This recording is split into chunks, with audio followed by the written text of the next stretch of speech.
All right, so for everyone tuning in right now, I'd like to welcome you all to the show. You are listening to Ed Calls John. I'm Ed, and with me is John, a man who has not eaten in 94 days now. Is it 94 days, John?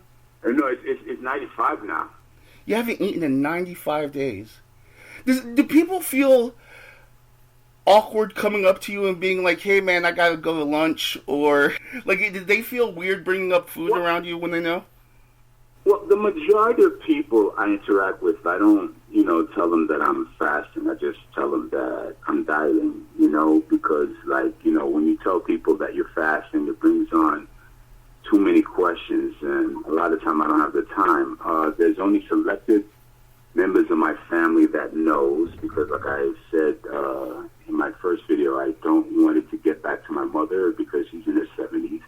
She's a retired nurse, and I don't really want her to stress out and worry over the fact that I'm fasting. I mean, she's so happy that I'm losing weight. She used to worry, that I would die before she does. And, as a parent, that's that's pretty much a curse. You can't bear the thought of losing your child. We're supposed, to see our parents die. It's not supposed to be the other way around. It's unnatural. So I didn't want to add that extra burden to her. Now, I know people are saying, well, you're on YouTube, but the thing is, my mother is not tech savvy. She's not on YouTube. The only way like this would ever come to her is if somebody was to bring it to her attention. So I keep it away from the family. There's only two cousins who knows that I'm actually fasting. And that's been, not even my brother knows, because, my brother's close to my mother, and there's always that fear that his loyalty to her would override his loyalty to mine, and he might tip her off. I remember on one of your videos, you said that you take electrolytes and certain salts, and you made the claim that if you didn't do that after, I believe you said 20 days, you'd risk dying. Or yeah, it's not, an exact science. The fact is, if your body's low on electrolytes, you get sick, you could do damage to yourself. There's been stories of people who purely water fast and had to be hospitalized because of things like that. Also, it's a scientific fact that there's no electrolytes in your body, you die. Now, I started out taking electrolytes really because I wanted to mirror Agnes Barbieri's regimen as close as possible. And as you know, Angus Barbieri fasted for 382 days, and he did take electrolytes. That was one of the things the doctors, the team, I should say, of hospital doctors who supervised his fast gave him. They gave him electrolyte, they gave him sodium, and they made sure he took nutritional yeast. And pretty much I'm doing, and a multivitamin, and pretty much I'm doing the same exact thing. The only thing extra that I'm taking that Angus didn't take was the apple cider vinegar. And the apple cider vinegar idea I got from Club Fred. He's a YouTuber who fasted for 75 days, and he had apple cider vinegar in his routine. So I added it to mine because I won't go through the benefits of apple cider vinegar. We're all tech savvy. You could just look it up. But apple cider vinegar got a lot of good effects to it. So I added it in.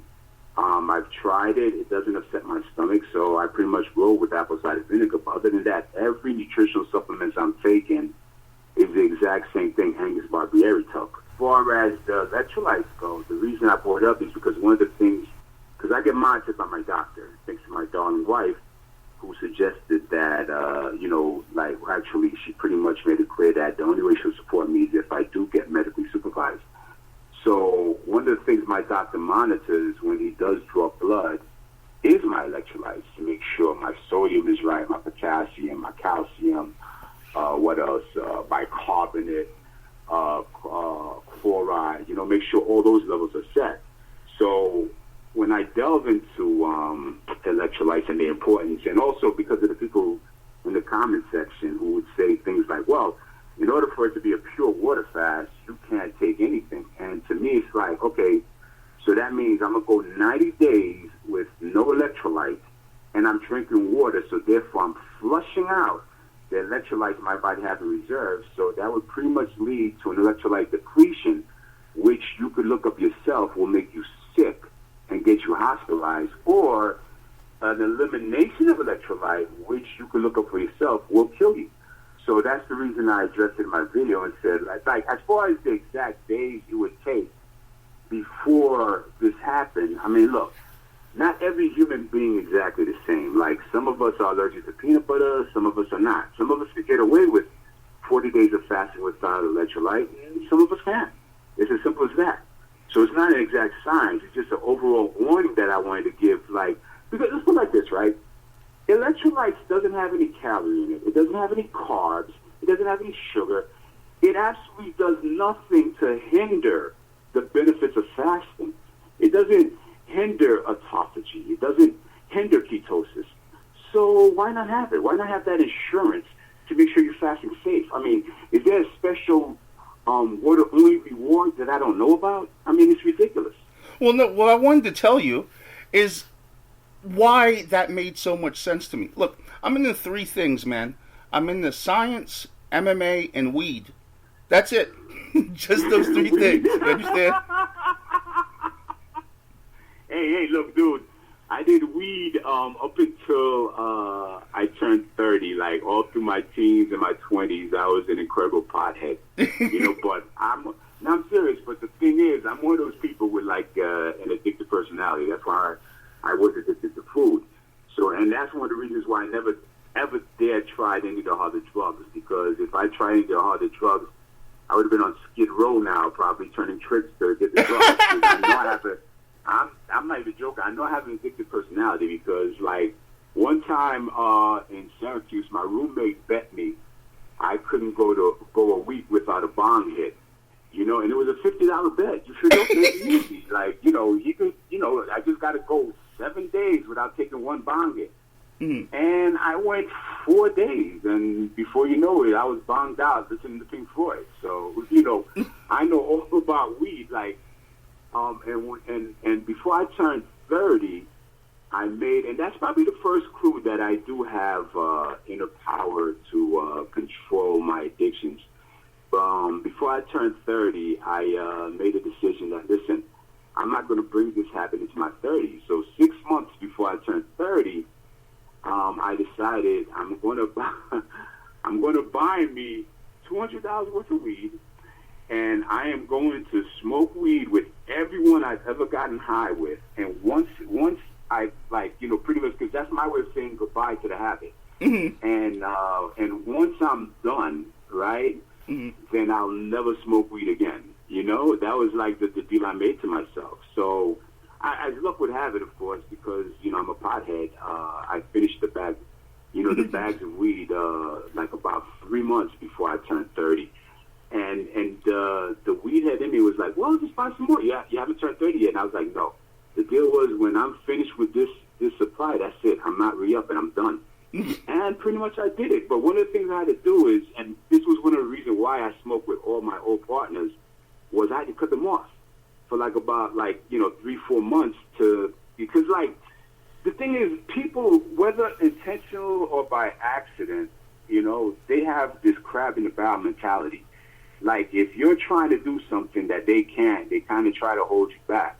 So, like, and case in point is, when I finally got the weed out of my system, when I finally started hanging out with some of my friends again, like, I have this one friend who would smoke the weed in front of me, which is fine. I mean, look, to each his own. Like, you want to continue to smoke weed, that's fine. But he would do things like try to pass it to him. I'm like, no, I don't smoke anymore. And then he would actually, like, wave it under my nose, like, to try to tempt me. Like, what kind of friend does that? So ultimately, I dropped him as a friend. Uh-huh. Because in my mind, it was like, if you're a true friend, you support me in what I'm doing, especially if what I'm doing is not bad. It's not like I'm coming to him a coke addict where, like, no, I can't support you.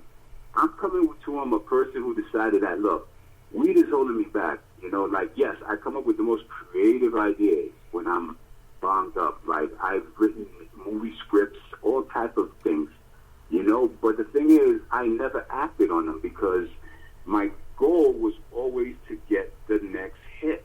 You see what I'm saying? So right. No matter how creative I got, I never acted on that creativity. So, like, there's other people I know who flourish from smoking pot. Like, it brings out their creativity and they actually act on it. But with me, it's like, yes, it brings out the creativity, but then I'm scrambling to get money to get my next hit. So I realized that, it didn't affect me the way it was supposed to affect me, so I gave it up, but I have no problem with weed or anything like that. In fact, like, look, I told myself if I ever became a billionaire, I would retire and smoke pot for the rest of my life. And then it wouldn't matter if I'm creative or anything like that, or if I'm apathetic. It doesn't matter because I got billions to live on.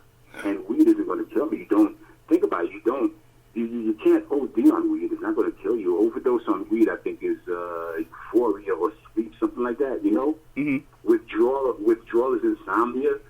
I mean, so it's not exactly like all the other drugs. Despite the propaganda that was spread, to keep people from getting weed. But that's a tale for a different day. Well, I don't know if you've ever been in a state where weed is legal, like it is out here. But it's a completely different world, because I've been in both. Like, I've been in New York and the Carolinas where it was, like, highly illegal. Here, it's a different world. Like, I have a vape pen that comes with a cartridge. Each cartridge is $10. It lasts me about a week. And it's literally a pen that you carry in your pocket, and you push a button. Like, those, vape that cigarette smokers are using now. Yes. I'm familiar with vapes. Yeah. So it's the exact same thing, and you get high as hell, man, and it's dirt cheap, and it's like this is like this is like what's that movie? Willy Wonka shit out here, man. No, I know. In this day and age, it's like weed nirvana. Yeah, If weed was legal back when I was like 19, 20, I would have probably moved out to Colorado or California just for that. Yeah. It's crazy. Like, but you know what? I knew it was just a matter of time, because what happens is, as our generation come into power, as our generation hit, our 50s, 60s, 70s, and we're now the power brokers, we're now the people running the country. We know for a fact what weed is, what it does, and we know for a fact, like, that gateway drug is BS. Mm-hmm. Weed is as much a gateway drug as alcohol, and alcohol is legal. Mm-hmm. So it's just a matter of time before the older generation, the prudes, they die off, and weed does become, like, legal throughout the United States. I mean, you think about it, if the government were to legalize weed, one, the money they would save on trying to fight the import of marijuana and the growing of marijuana is one thing. And then the other thing is the money they would make from actually selling marijuana. Because, let's be honest, you don't go buy vodka from someone selling bottles on a corner. You buy it from a liquor store. So the same thing would happen to marijuana. You wouldn't have any need to buy it from the local dealer, even if it's more expensive in the store. You'll just get it from the store, because then you're guaranteed the quality. There isn't any foreign chemicals in it. So it would pretty much put, like, a certain sect of drug dealers out of business, and by the same time, the revenue that it would bring in would be enough for us to actually have things like universal health care and things of that nature. Hang on, I wanted to touch on this point. We were talking about electrolytes before we got into this.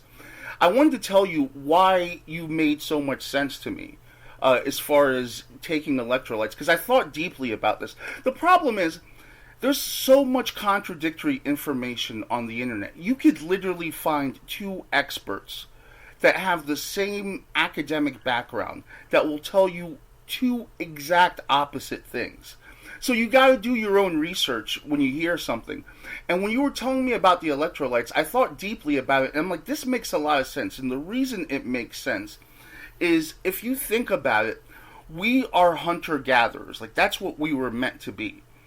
And you're not going to be able to carry enough fat on you and still be able to walk. Like, there was no 400-pound people in the 1600s. There's no 500-pound people. Anyone that was overweight was not going to have any more than 20 days of overweight fatness on them before they burned it out. And the only people that were overweight back then were the rich and the powerful, because they could afford to eat. And even then, they wasn't obese. Yes, they was plump. King Henry VIII was, well, actually, King Henry VIII was obese, but you have to be like a king in order to eat, in order to get this size. But now, in this society, you could be poor as hell. You've seen homeless people who are obese. And well, it's easier to be fat if you're poor than healthy. Oh, far easier. It's the Yes, easiest. yes, agreed, agreed. It costs to eat healthy now. I'll tell you my problem with fasting because you're such a role model to me. And I wanted to do what you did, and I tried. Here's my problem. I can handle hunger. Hunger doesn't do anything to me.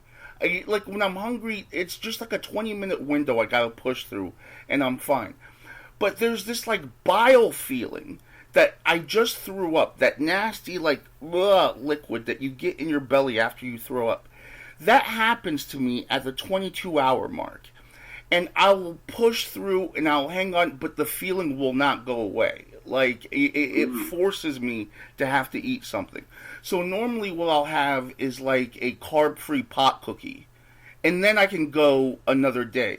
But I also noticed, like, I tried dry fasting. There was this one guy that made a video talking about autophagy, and he goes, if you dry fast, you'll have the benefits of autophagy 3 times faster.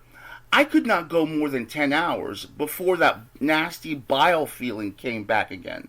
And I don't know if I need to get this checked out, if it's like cancer or a tumor or what the hell's going on with me. But you don't have any of that, right?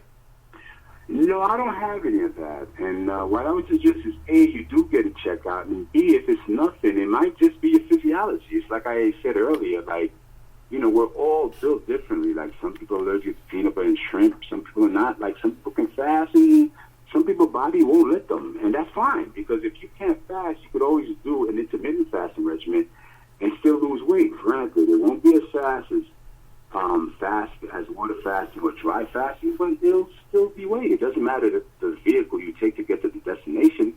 What matters is the destination. So as long as you get to your goal, who cares if you fast, you dry fast, you intermittent fast, you know?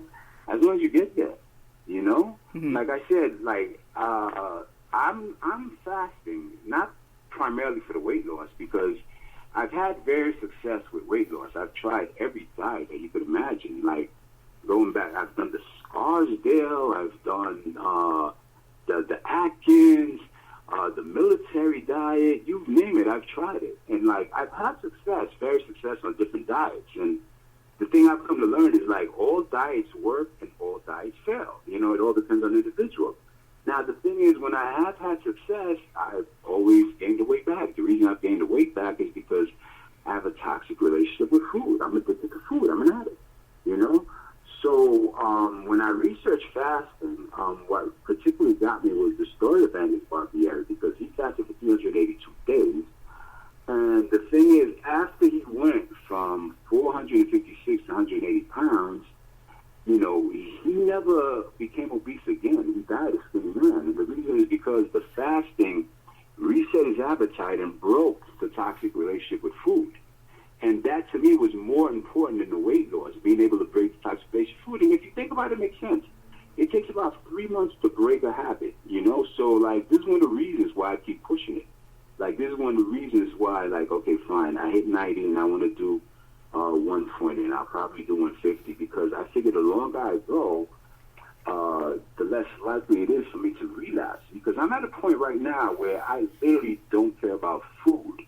Like, before my fasting, no matter what diet I was on, like, I would always think, what's my next meal going to be, and when I'm going to eat again. Food was prevalent in my head at all times. That's the addiction part. You see what I'm saying? Like, now I'm on this fasting, and I don't care when I stop. I watch the cooking shows, because I do want to go to a keto OMAD when I'm done. So on YouTube, I'm watching different keto recipes and things of that nature. But the thing is, I'm just watching it for, like, technical information. I don't sit there and think, wow, I can't wait till I stop fasting. I don't care. Like, honestly, I really believe I could go as long as Angus. I won't do it because I'm going to give my wife a heart attack, but I can. And plus, in this day and age, I don't need to go as long as Angus to get down to my goal of 195, because back when Angus fasted at 65, there was no such thing as a ketogenic. You know, the idea of OMAD, although it was practiced throughout the ages, wasn't widely known. So now I have the tool, so when I finish fasting, I could still get down to the weight. I may not beat Angus's fasting record, but I guarantee you I'll lose more weight in a shorter time than he did. That I know for a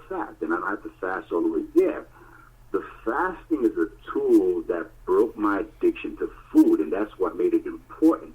If it was just for losing weight, I could have continued doing the intermittent fasting I was doing before I went through. The weight was dropping off anyway. But I know it wasn't something that I could keep lifelong. But now that I've fasted this long, I know for a fact I could OMAD lifelong. I know for a fact that I'm not going to revert back to my old eating pattern because that addiction is out of my system. And the only way to revert back is to mentally just do it. And mentally, I'm not going to do it. Can I get your age? Do you mind disclosing that?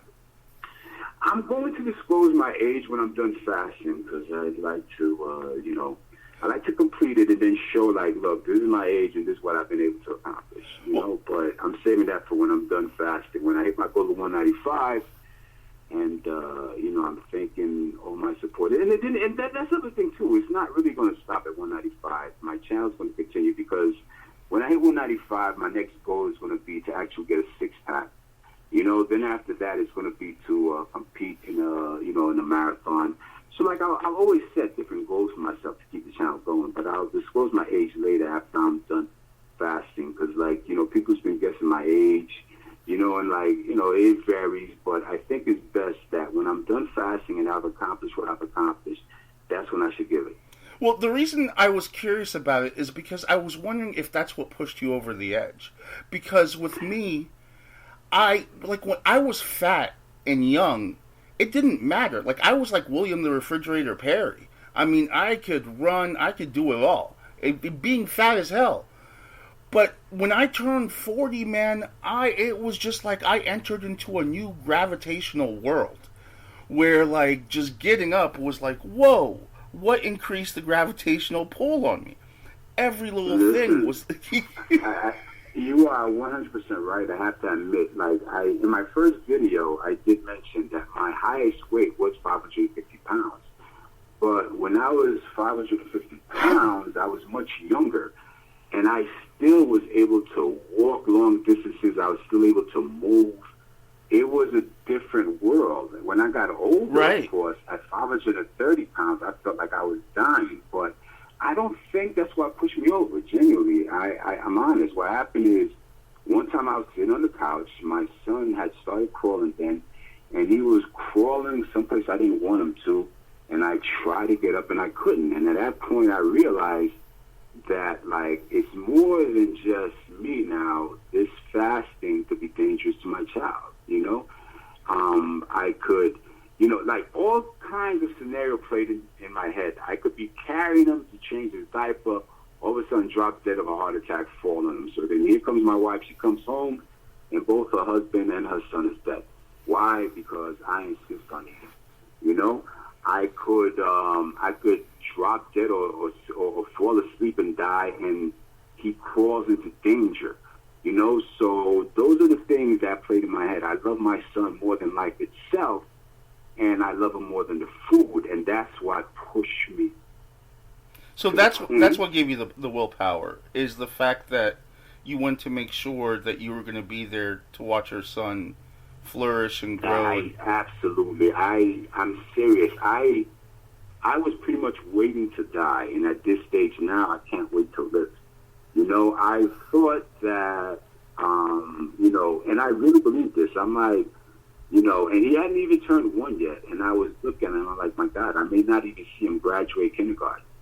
And that's no exaggeration. Like, seriously, it's like I literally felt, I don't know, you could call it God sent me a signal or whatever, but I never felt like that in my life. I literally felt that I was on a countdown timer to death. Now, mind you, I had high blood pressure, right? Mm. And I had sleep apnea. I had a CPAP machine so that at night I wouldn't die I wouldn't suddenly, because sleep apnea could kill you in the middle of the night. Right. So I had a CPAP machine. I had to sleep on my back, breathing like Darth Vader, to make sure I don't die at night. And even that was not enough to get me to stop eating like a pig. That was not enough to get me to reverse the trend. But the thought of not being there for my son, that's what got me to change. And as a result, it's ironic because I contributed to bringing, to giving him life. And in essence, he has literally saved my life because my blood pressure is normal. In fact, it's lower than when I was taking my medication to control it. I no longer have sleep apnea, so I sleep like a baby, able to toss and turn. I don't have to stay on my back. I don't have to have that damn thing on my face. It's a wonderful thing. And, like, the benefits just keep rolling in over and over again. Like, you know, and in the past, I've always said, yeah, I'm going to lose weight, and I've done it. But, like, at this stage now, there's this new focus, new fire inside me where, like, I am 100% confident I will hit my goal. I am 100% confident that once I hit my goal, I will never be obese again.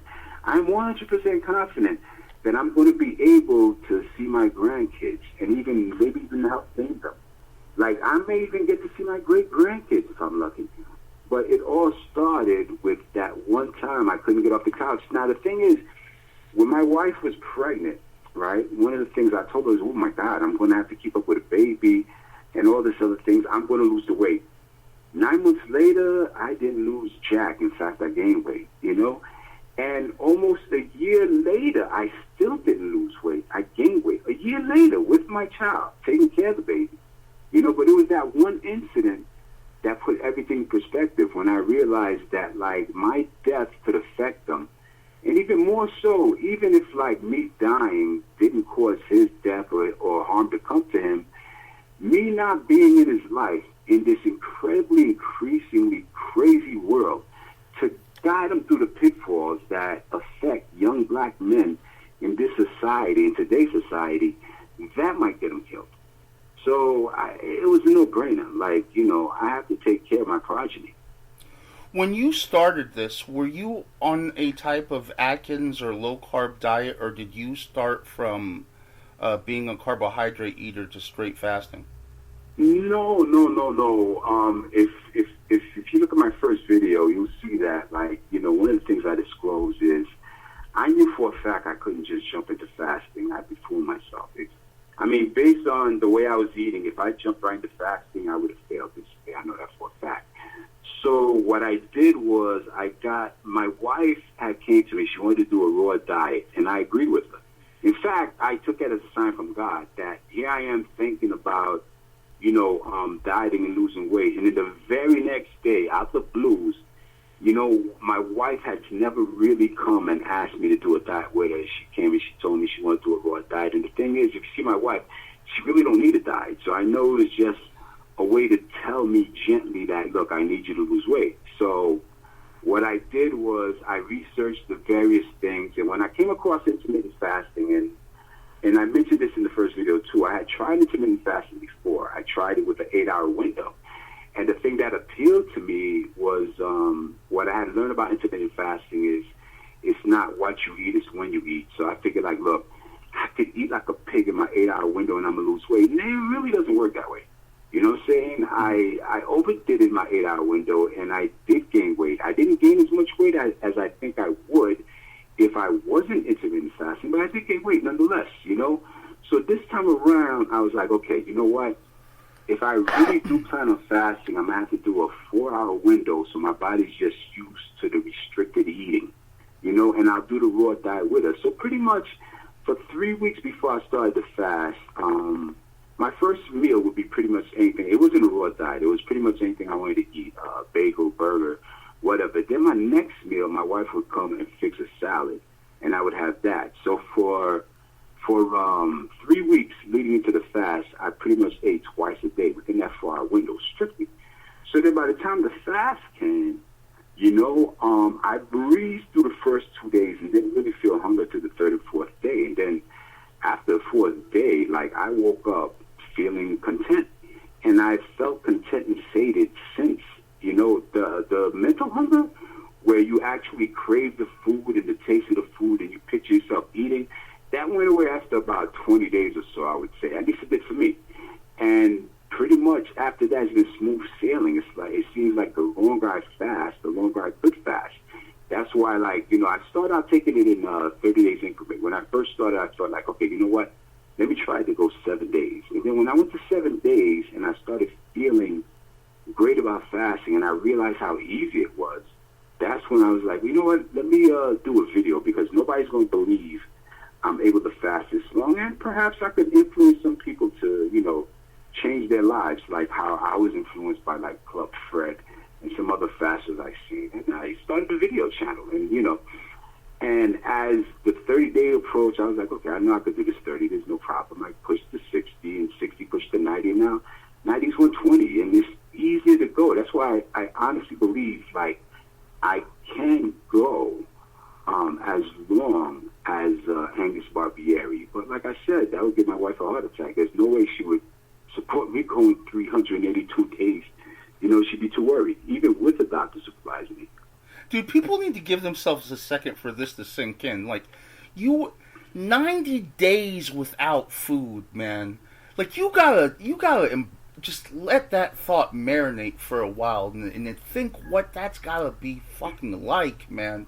90 days. That's. And listen, when I read the story of Angus, and I thought this morbidly obese man who started at 456 pounds, able to go 382 days, I was like, my God. But the thing is, it also gave me hope, because it's like, look, if he's morbidly obese and he go 382 days, I'm morbidly obese, then I could go 382 days. I believe that, but further research, and then looking at Dr. Jason Fong's video, Dr. Eric Berg's video, reading Dr. Jason Fong's book, The Obesity Code, and then reading the case notes on Angus Barbieri from the doctor, that gave me the confidence that, yeah, I could definitely fast, and then experiencing the fast for myself. When the hunger turns off, listen, seriously, all day I walk around content. You're not hungry. You say that. It's kind of like, you ever, like, you feel a little bit hungry, so you'll grab a little bite to eat because you don't want to ruin your dinner, and then that little bite holds you over till dinner. That's how I feel all the time. Like, I just had a little bite, and it's going to hold me. I'm not hungry. You know what I'm saying? Like, I could always eat, but I'm not starving enough, and I have no problem with waiting till dinner. That's how I feel all the time. Like, I have no problem waiting till dinner. And like I said, once the mental craving goes away, it's like smooth sailing. So pretty much, you're the person. Now, some people got different mental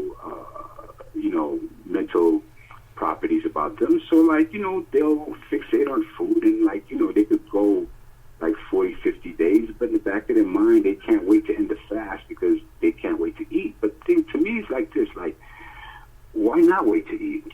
It's the same food I have had all my life. The taste is not different. It's not like some alien is coming down from Mars with some special Martian cuisine that once he leaves the planet, I'll never taste again. It's the same old, same old. What's different is what I'm doing right now is unique to me. I've never done this, and it's working. So why break something that's unique for the same old, same old? The same old will still taste the same when I'm done doing this unique fasting. It's not going to be different. It's going to be the same food I think. Like, if I was to break the fast, and that's the other thing too, you can't just break the fast when you fast this long. You can't just go grab a burger or something. You'll die. You have to slowly wean yourself. There has to be a calculated plan to slowly reintroduce your stomach to food. So a lot of thought goes into it. So you can't just willy-nilly decide to give it up.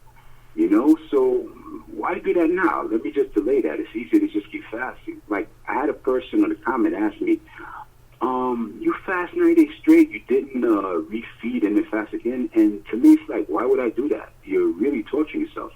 If you turn around and refeed, right, let's say after 30 days, I turned around and refeed like 4 or 5 days a week and then started fasting again. So what happens is now I have to go through the whole 4-day process of hunger where my body starts burning the fat again. I have to go through the whole mental process, get my mind to get off food, about 20 days or so. Why keep going through that cycle when it's easier to just keep going and going and going and going like the Energizer Bunny? Well, I was going to ask, is a part of you afraid to eat again? Because I would be scared to, like, if I was where you are, I would feel like I'm in a little cocoon, like a safety cocoon, and I would be afraid to start eating again. Is that happening to you to some degree? Well, honestly, in the beginning, right, I would say around like 35, 40 days or so, like in the back of my mind, it does pop up because you hear these stories about people refeeding, ending up in the hospital, you know what I'm saying? But, like, I think my refeeding plan is the safest because what I plan on doing is refeed in the intermittent style. In other words, like I want to refeed with a closing eating window, 8 hours, 6 hours, and 4 hours. And the reason I want to do this, ultimately, when I finish refeeding, I want to jump into a keto OMAD. But my refeeding regimen would include 4 ounces of bone broth every 2 hours, for the first day or so. Then I would move on to tomato soup, then split pea soup, and then onion soup. Then I would switch over to baby food. Now, that's important. Everybody who talks about refeeding talks about eating watermelon and all type of other stuff, but you got to remember something. Babies, right, aren't used to eating. Their stomach has to be introduced to food. So literally, when I finish with the bone broth soup with the liquids that my body is used to, except for this liquid has nutrients in it, and my body's used to nutrients also because I take the supplements, right? It has a little bit of calories. When I finish with that and I introduce baby food into my system as an attempt to get to the solids, that's pretty much what we do with infants. We start them off with formula, which is the liquid, and then we move them over to baby foods, the stages, the Gerbers. And that's what opens up their stomach to food. So literally, I'm doing the same thing that we do with babies to gently introduce their stomach to food. But the difference is my stomach has eaten in the past, so it will reacclimate quicker. So the baby food will get me ready for the salad. So then after the baby food, I move over to the vegetables and then the fruits and then the meats and then the good carbs like quinoa and stuff like that. So knowing that I'm going to do that give me the confidence I have no problem because pretty much I'm following the paradigm that we do with infants. So what's the plan when you've lost everything? You said you're going to go keto OMAD. Is that your life structure from that point? You're just going to keep it under 20 OMAD, carbs, I'm guessing? Well, the keto OMAD is pretty much to get down to 195 by December, like whenever I stop my fast, But, like, going forward, once I hit 195, what I will keep is the OMAD regimen. And it'll be a mixture of, like, maybe a month of keto, maybe a month of raw, maybe a month of vegan. There'll be a mixture of that. But one thing will be for sure, it'll be OMAD. But, it's going to be that like, flexible OMAD. It's not going to be like, well, I have to eat from 6 to 7 every day. No, listen, if I go out with lunch with friends and I have to eat my OMAD at that point, then I'll eat my OMAD at that point, and I won't eat later. Also, the other thing I want to do for the rest of my life is fast at least one day, and that'll be a moving fast window. It won't be like, well, every Saturday I'm going to fast. It's just going to be one day a week I'm definitely going to fast. Whatever that day is depends on what I eat. If I, me and my wife get invited to a birthday party and I've eaten and I've had cake and things of that nature, well, then the next day I might do my fast then. You see? But pretty much that's how I'm going to live my lifestyle. And this fasting has made it easier for me to adopt the OMAD. And the other thing I want to clear up about the OMAD, because that's another thing people have misconception about, is when you OMAD, it doesn't literally mean you're eating one meal. It doesn't mean like you're just eating dinner. You're having like, 600-700 calories and that's done. That's calorie deficient. And I know for a fact calorie deficient diets do not work. OMAD means you're having your breakfast, lunch, and dinner in one sitting. So you're getting your full caloric intake for the day, but you just have it in one sitting. That allows your body to fast the other 23 hours or 22 hours, depending on what you set your OMAD window to. That allows your body to still be in a state of autophagy. That allows your body to still be in a state of ketosis. And more importantly, it allows you to go to the gym and work out, and you have plenty of protein, plenty of carbs, plenty of everything for your muscles to get bigger. So you could OMAD and still work out and still lose weight, still be in the best shape of your life. And that's pretty much what I'm going to do. I'd like everyone to take note of your level of stamina and how well you're able to carry on a long-term, competent conversation. This man's been fasting for 90 days, people. Does that impress you? Are you amazed by that? think I was more amazed in the beginning, but now that I'm used to it, it's just pretty much my lifestyle. So it's just like I pretty much know, like, and the other thing too you gotta remember is, like, right now my body's feeding off of fat. Dude, like, as much fat as I have, I'm basically a nuclear power chamber of energy for my body. I'm 3 Mile Island for my body. My body is feeding off this nuclear power plant. That's how much fat I have. So that's why I have plenty of energy. Like I had said in my last video, I don't know if you remember, there was some lady who fasted, and she weighed 124 pounds. Right. And then she was dismayed that, like, she suffered from some kind of liver problems or kidney problems. I forgot which one it was. I have so much comments I can't even go back. But I know it was one of her organs failed because of fast. And the thing is, at 124 pounds, unless you're a little person, there's nothing to work there's with. Absolutely no need to fast. None. Yeah, there's nothing to work with. What are you going to lose? No, there's nothing. There's nothing to work with. Our body is built to store fat for a rainy day. You know what I'm saying? Just in case, like, we go through that period of famine. I mean, look, human history, like, this is the day and age where, like, yeah, you could go to the supermarket and get food. Hell, you could dig through the garbage outside of Kentucky Fried Chicken and get food.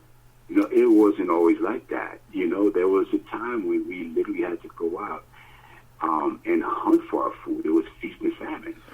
Sometimes, you couldn't find the animals to eat. The winter was too bad. I mean, sometimes you had to go long periods of time without food before you could go out there and get it again. So our body was built to, like, store fat as an emergency power supply when we need it. Now, in this day and age, the commercialism and everything, like, we're encouraged to eat 5-6 times a day because, the industry only cares about making money, so they don't care about our health. And as a matter of fact, health is $1 billion business. I swear, if I was to invent a pill that would make obese people lose weight in like 6 months, the minute I go for a patent, I'd probably get a bullet in the head because it's $1 billion business. Why would anybody want to stop that? So, I have the wherewithal to fast a long time because Angus showed it could be done. Angus went 382 days. So 90 days is really nothing. I know I could do 90 days. In the beginning, I was scared, but like I said, after researching and coming across Angus, I realized, you know what? I could definitely do this. The most important thing is making sure I have the proper nutrients, that the body will not produce through fasting, and it can't produce on its own. And that's pretty much what I've done.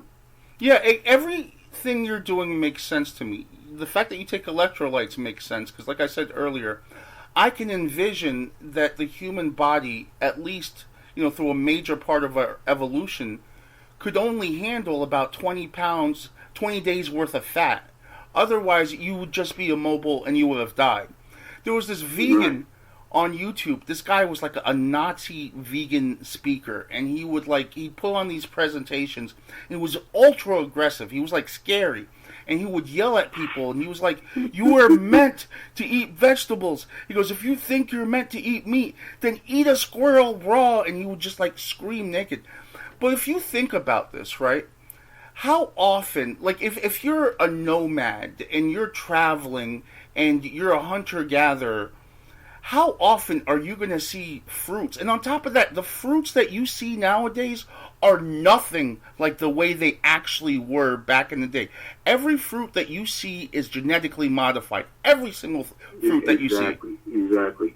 And the thing is, remember, we were carnivores before we became herbivores. We were hunting and eating raw meat because we were eating meat before we invented fire.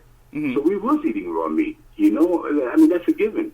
You know what I'm saying? And we didn't learn to cultivate and do all those other things in agriculture and planting. We didn't learn that until, like, I don't know the exact figure, but think about it. We were eating meat far longer before we were eating vegetables. Like, look, I have nothing against, vegans. If you love vegetables, then that's great. I mean, I would love to be addicted to vegetables. Like, that would be a wonderful thing. Then I would have been slim all my life. But the truth is, like, we're all different. And I got to go back to that saying I said before. Like, some of us are allergic to peanut butter. Some of us are allergic to shrimp. Some of us could tolerate being vegan, and some of us can't. I do love a good steak. You know what I'm saying? Be forgiven. You know what I'm saying? Now, I know I can't have it all the time. I know it's not good for me, but once in a while, yes, vegans do live longer. You do. You know what I'm saying? But, like, like, me, look, if I shave 10 years off my life because I have steak once in a while, I'll shave 10 years off my life to have steak once in a while in my life. But you know what that is? That's called my prerogative.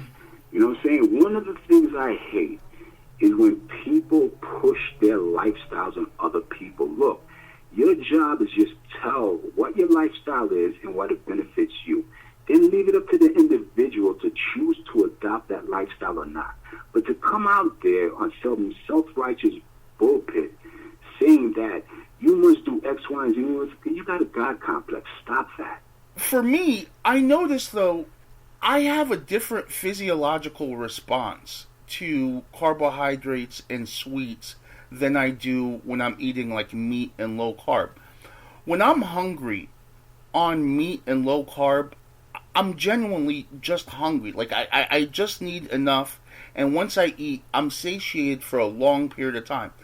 But when I'm eating carbs and sweets, I need to eat every 4 hours, or else I have like nicotine withdrawals. I used to smoke cigarettes as a teenager like an idiot, and I haven't smoked in like 15 years. But the feeling I would get when I needed a carb fix was very, very similar to the feeling I would get when I needed a nicotine fix. Your body responds like a drug, at least for me. I understand everyone's different, and I think my problem was there are people that have evolved to be able to handle and digest carbohydrates properly. And there are people in a state of evolution that's not quite there. And I think I'm one of those people where as soon as I have sugar, it immediately turns to fat. There's no discussion. And it immediately acts on me like I become a crackhead. So my solution is to completely avoid it. Like, I have 0 carbs. Here's my eating regimen. I have a 4-hour window a day. I start off with a marijuana cookie, like a low carb, 4 carb. I have no more than 15 carbs a day. Like a 4 carbohydrate marijuana cookie. And that will keep me stoned for like 8 hours. So I have that. And then 4 hours later, I'll have like a plate of wings or steakums I had yesterday. Or, just a high-fat, meaty thing. And then I'm good. I'm good for 24 hours like it's nothing. So I imagine for you, when you go back to OMAD or an eating window, it's going to be the easiest thing in the world. Like, I was talking to you about this yesterday briefly. You have to have an amazing sense right now, like, that you can turn your body into literally, you want to be a bodybuilder, that's now an obtainable goal as far as you're concerned, isn't it? Oh, yeah, absolutely. Forget about it. Like, I do have, like, look, I've always been a self-confident person. I mean, seriously, like, no matter what size I was, I played basketball at like 300 and something pounds. I've always been, my wife thinks, I have a big head, you know what I'm saying? So, like, I've always been like that, but like this has put me to the stratosphere. Like, I pretty much have a target in mind and I plan to achieve it. So, like, yeah, I pretty much feel I could accomplish anything after the fast is done. But, going back to the thing with the carbs, the most important thing with the carbs you got to remember is, like, you have your good carbs and your bad carbs, just like, the good fats and the bad fats. Like, if you ate like a bowl of quinoa, you would be filled, Whereas, like, if you get like a bag of potato chips, you're just pretty much empty. You want some more potato chips, So, like, I always keep that in mind, the whole carb versus the whole refined carb things. And, like, not all carbs is bad. So, like, it's very, because think about it, you have people, like, in the plains of Africa who, like, eats, like, yams and all type of starchy vegetables, and they don't get fat, So it's all about, like, the carbs you put into your body. And then the other thing, too, is in America, we get very crappy food. It's like you had said earlier, like, you have to be rich to eat healthy and stuff. Like, America just care about, the bottom line. So these corporations put out, like, very crappy food with a lot of fillers, a lot of artificial this, a lot of artificial that. And more importantly, there's a lot of people don't know this, but there's a lot of additives in these foods that are meant to make you crave more, that are meant to keep you addicted.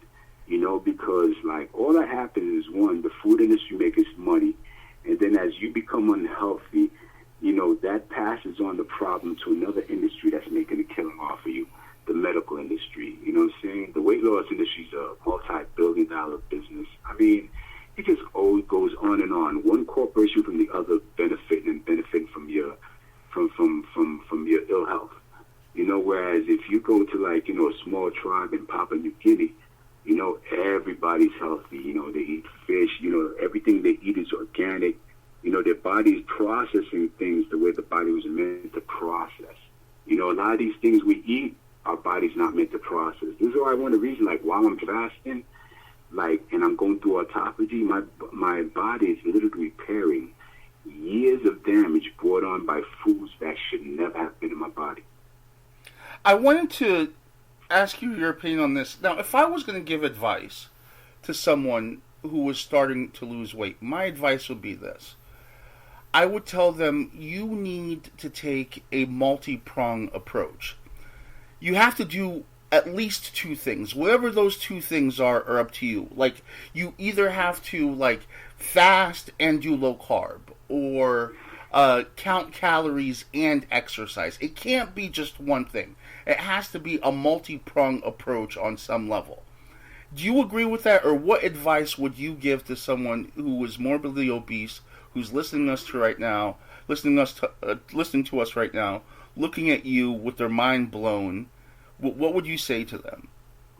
Well, primarily a morbidly obese person have a bad relationship with food, And if they couldn't fast, or if they're afraid to fast, I would definitely recommend intermittent fasting, because, they'd have the benefit of being able to eat certain foods that they like. But by the same token, if they intermittent fast with a closing eating window and they're able to get that window down to about, like, 4 hours of eating, then it becomes impossible to overeat, because they're not going to overeat in the 4 hours, no matter what they put in. I don't care if it's pizzas, burgers. They're going to be full, and the window's going to close before they can eat again. And if they have the discipline to wait until the window open again, and they keep doing that, and they're definitely going to lose weight. That's a given.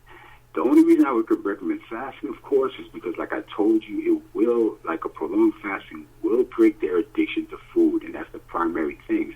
Like, a lot of times, like, you'll see on these shows, like Dr. Phil and this and that, and a morbidly obese person come on and they cry, and, like, they trace it back to some childhood trauma and things like that. Listen, that's not the paradigm with every morbidly obese person. Some of us just love the taste of food. We're addicted to food. Right. Like, some people are addicted to drugs, and some people are addicted to sex. And when you're addicted to food, sometimes there isn't an underlying cause for the addiction.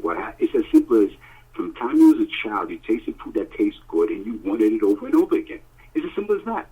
So there's no psychological trigger to stop it. You just have to address it, And I think fasting would be the best way to address it, So for a morbidly obese person, I would say, like, that would be the best way to get under control. If you can't fast, you do intermittent fasting, because intermittent fasting, like I said in my first video, is what prepped me to do this long fasting. So I can't tout the benefits of intermittent fasting enough. That 4-hour fasting window literally got me ready to get into this fasting. Without it, I know for a fact I would have failed. We wouldn't be having this conversation right now. Now, as far as diet and exercise goes, I think you have to be a certain weight class for that to be pulled off. You're a little bit overweight, things of that nature you could pull that off because you don't have that bad a relationship with food. But as shows like The Biggest Loser has proven, morbidly obese people can succeed at dieting and exercising. But if you go on the internet right now and you find out, Biggest Loser, where are they now? You're going to find, I think it's something like 95% of them gained back all the weight. And even the 5% that didn't gain back all the weight is still fat. Right. So the dieting and exercise was a temporary fix. It didn't work. And the reason it didn't work is because they never fixed their toxic relationship with food. You see what I'm saying? Mm-hmm. When I'm done fasting, when I hit 195 in December, right? 5 years from now, you're going to look at my channel and I'm still going to be slim.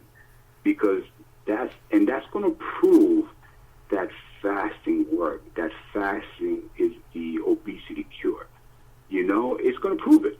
I mean, that's just a given because, I've been away. Put it like this, right?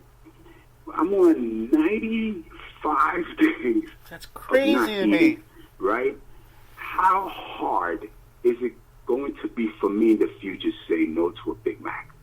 I said no to food for 95 days. How hard is it going to be like? Or even to do a daily fast once a week. That's going to be nothing to you. That's why. Exactly. And that's the thing, too. Like, one of the reasons why I want to do OMAD and fast once a week, you know what I'm saying, is because, like, I know I have the discipline to do that now. I know food no longer controls my life. And by doing that, every day I'll be demonstrating that food don't mean jack to me. You know what I'm saying? And I'm hoping that other morbidly obese people see this and they take encouragement of knowing that, yes, indeed, there is a cure for obesity. And it doesn't involve spending, hundreds of thousands of dollars in all these cure-all pills and all that. That doesn't exist. You know what I'm saying? There's no pill that's going to make you lose the weight. There's no pill that's going to... Let me tell you something. The best way, like if you really want to cure morbid obesity, you invent the pill that kills the taste buds. So everything you take in tastes like water. People will drop weights left and right. If you can't taste the food, if you eat a cake and it tastes like water, if you eat a burger, it tastes like water, guess what? You're not going to eat it. You know what I'm saying? The incentive is no longer there. The taste is no longer there.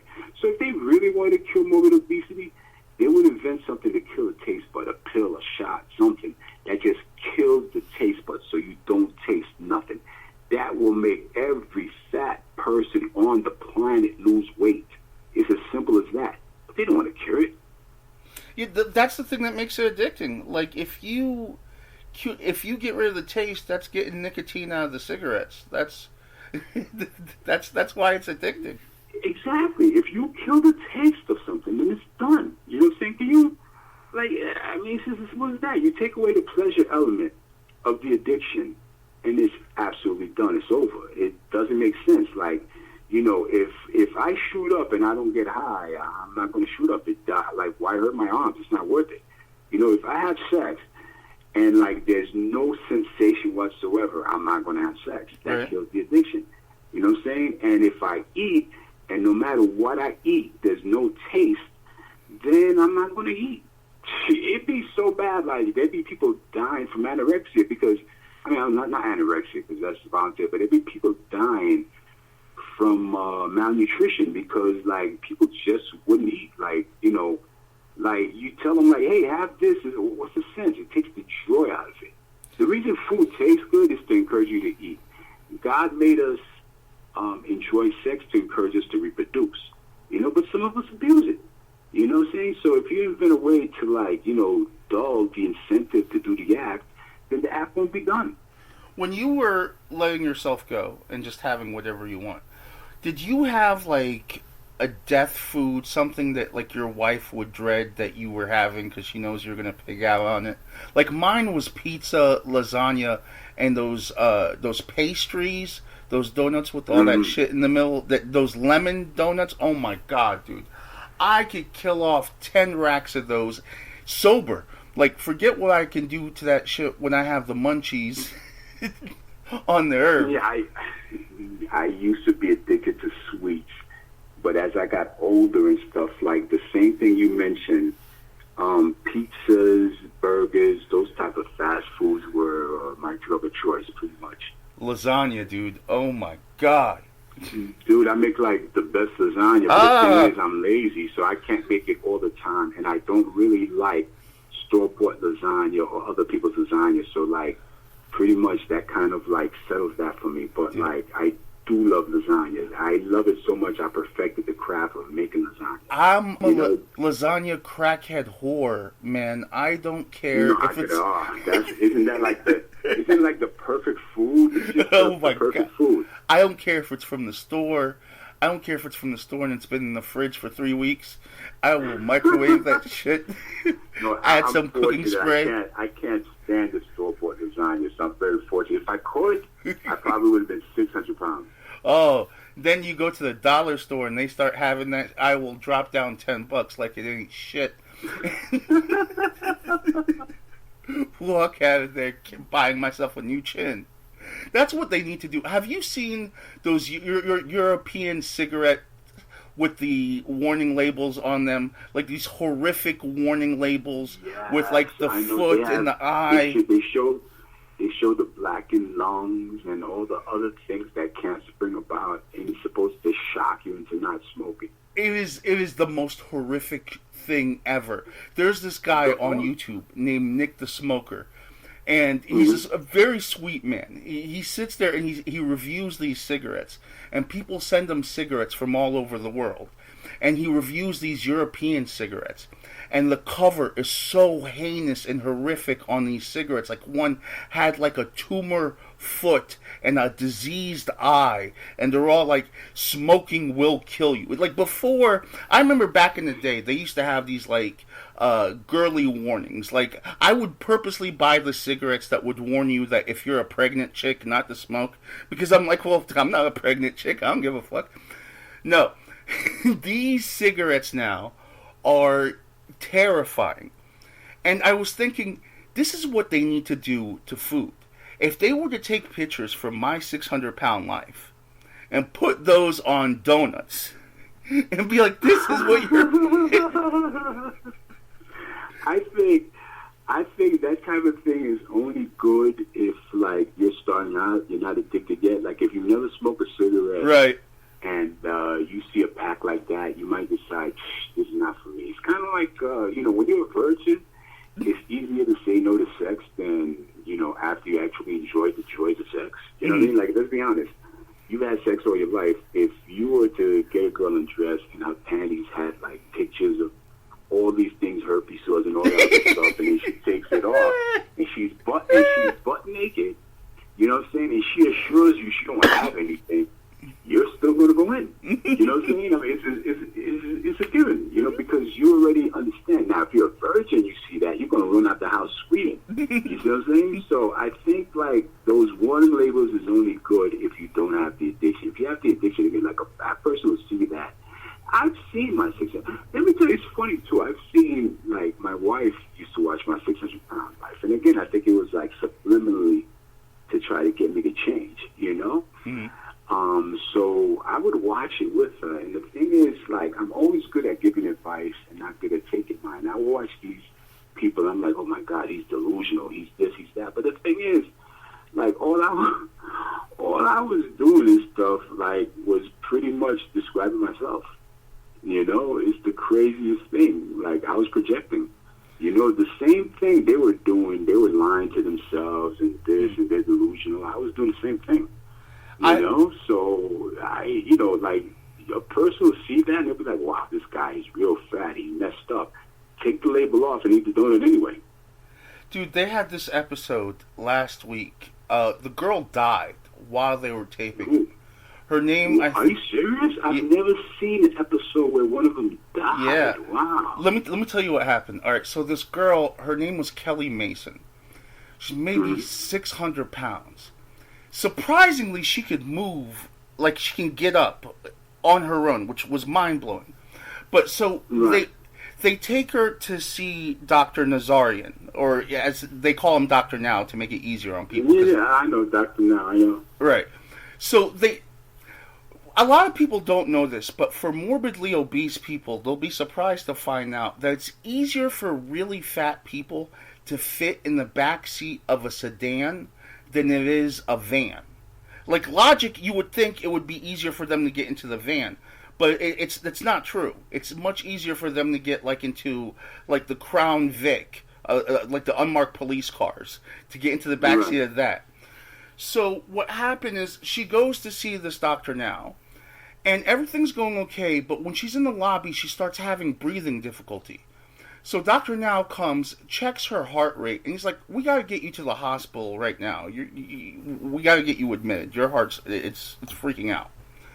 So they call an ambulance, not an ambulance, like a hospital transport unit that picks her up in the van. So they try to get her in the van, and she like trips up in the van, and now she's stuck on the floor of the van. Oh my God. She's locked in on the floor of the van. So now, Dr. Now, who's like 70 years old, and the cab driver are physically wrestling with this huge woman to get her in the van. Like, one's pulling in the arms and one's pushing on the legs. They can't get her in. So they call the fire department. They see a police officer in the parking lot. They flag down the police officer. So now it's the police, the fire department, Dr. Now, and the cab driver who's freaking out because now he's got, like, he can't make money. He can't do his job. There's a 700-pound woman stuck in his cab, and he doesn't know if she's going to die or what fluids or bodily shit is coming out of her. So they're wrestling. There's literally an army of people trying to wedge her in and out of this van. They finally get her to be able to sit up in the van, right? So then they take the van to the hospital, and then the same crew has to work on getting her out of the van. They finally get her out of the van. She starts losing weight. She drops, the poor girl dropped like 300 pounds. It didn't matter. So during the episode, everything's going great. Then all of a sudden, it's cut to black. Dr. Now gets an emergency call from the medical examiner, telling him that she died of heart failure. So, yeah, it can happen like that, man. And people don't. When you're young, you have such a sense of immortality, and justifiably so. Because if you're like I was 400 pounds and I was able to jump hurdles, of course I'm gonna feel fucking immortal, right? But I mean, it's crazy. That stuff goes away, man, and that's why anyone who's listening to this, you gotta get in shape. Like, take it real seriously.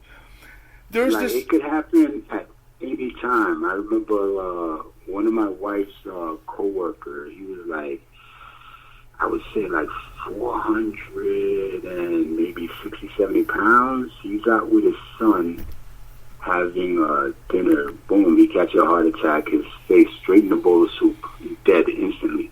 Damn. There's this girl. I normally don't like talk about people behind their back, but if they're a celebrity, I guess it doesn't matter. There's this girl on YouTube. Okay, have you heard of the legend of Amber Lynn Reed? No, but you know what? Someone in, like, actually, 3 or 4 people in the comment section did mention her. So she's a YouTuber? Yeah, so let me tell you her story. So she started off on YouTube. She was 380 pounds, right? Now, that's a lot of weight. But surprisingly, her face was gorgeous. Like, it was angelic. It was so cute and adorable. She goes on YouTube. She's really soft-spoken, and she's nervous, and it is the cutest little things, like watching Bambi. And she's like, I wanted to lose weight, and I'm doing this to hold myself accountable. So, of course, she gets a ton of subscribers. She starts running the Google AdSense, and now she's starting to make money. This money changes her. She becomes totally arrogant. Her personality and demeanor change. She starts gaining weight. She gains 250 pounds in 5 years. She's 600 pounds now. She's mortifying, man. And she she thinks it's a joke. She does these videos. They're called mukbang videos, where they sit there and they eat massive, massive amounts of food. She sat there with a serving platter. Like, this is last week. With a serving platter, eating 2 kielbasas with potatoes. These are like Fukushima potatoes. I've never seen potatoes. the size of footballs, and she's eating, and she's like, and to her this is a joke. And I'm like, you think you're trolling people? She's trolling people, but at her own expense. Her legs are the scariest things I've ever seen before. Like, they've literally turned into tree trunks. I can't wait to show you the pictures of this. I've never seen legs like this on a human being. I mean, it's elephantitis times 3. And her arms, oh my god, like, it's like Hulk Hogan's arms times 2, but pure fat. I've never seen anything like this. And meanwhile, she thinks it's a fucking joke. Like, she's sitting there eating and dancing, and I'm like, dude, what? She's 27 years old. I'm like, you're gonna drop dead. Wow. It became her shtick. Like, apparently, she probably found that she got more followers by she did. Gaining weight, and made more money by gaining weight, and she pretty much sacrificed her health for money. She absolutely did. And so she ended up getting 130,000 YouTube subscribers. But then, this last week, people started getting pissed off at her. Because, like, every day, she runs this cycle. She goes, I'm gonna lose weight. Like, she comes on, she starts crying. Everyone feels sorry for her. And then the next video, she eats a whole bunch of food and has a mukbang. And just ignores the weight loss video. And then the next video, she buys a whole bunch of, like, fat clothing. And then so it's a repetitive cycle that she's running. And she's been doing this for years. So last week, the most amazing thing happened. YouTube got sick of her shit. Like, all the audience. So everyone was like, you know what, screw you, we're unsubscribing. In like 3 days so far, her audience has dropped from 130,000 to 118,000. She lost 12,000 subscribers. And so, wow. Yeah, hopefully, people are like, hopefully this will be the thing that makes her take this seriously, because people started feeling guilty. They're like, dude, we're legitimately contributing to this girl's death. Yeah, it's enabling her. You know, it's absolutely enabling her. So when YouTube detects that you just lost 12,000 subscribers, they're going to think that you either said something racist or you did something vile. Because they're... So that's going to screw your algorithm, and it's going to screw how much Google AdSense pays you. So I'm sure her income has dropped drastically. Like, she was making $8,000 a month before on a good month. Right now, she's probably making $600, based on the algorithmic demotion. So yeah, like, but yeah, this is becoming a very disturbing trend where obese people, especially women, are going on YouTube making these pig out videos. There's another girl. I'm so disgusted by this woman. Her name is Hungry Fat Chick. She made a video the other week. I don't know why I'm watching these fat people stuff their faces all day. I need to get some damn help for that. Hey, no, listen. I watch Randy Santel a few times. He used to be fat. He lost weight, and then he goes around the world like doing these food challenges. But you know. Randy Santel is a black belt, though, in weight loss. Because I've seen him go up and down like it's nothing to him. Like, he'll gain... I know. Like, some videos he'll be, like, chubby. Other videos he'll be slim, you know. But, like, he'll go around doing these food challenges. And, like, you know, prior to my fasting, I used to be like, damn, I wish I could do that. I wish I could lose all the weight and go around the world eating. Well, he works out a lot. Like, he's like a weightlifter. And he's a dietitian. He just got a degree... from some university as a dietitian. So there's actually a science behind what Randy Santel does. But yeah, like, I'm sure if he checked his that can't be good for you, because he gains... No, like, going up and down like that can't be good. Yeah, and it's not like he's going up and down healthy. He might be coming down healthy, but he's damn sure ain't going up healthy. He's going up as unhealthy as you can possibly go up.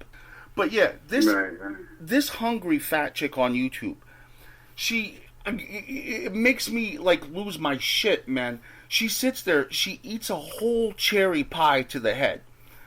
I wouldn't normally give a shit, right? To each his own.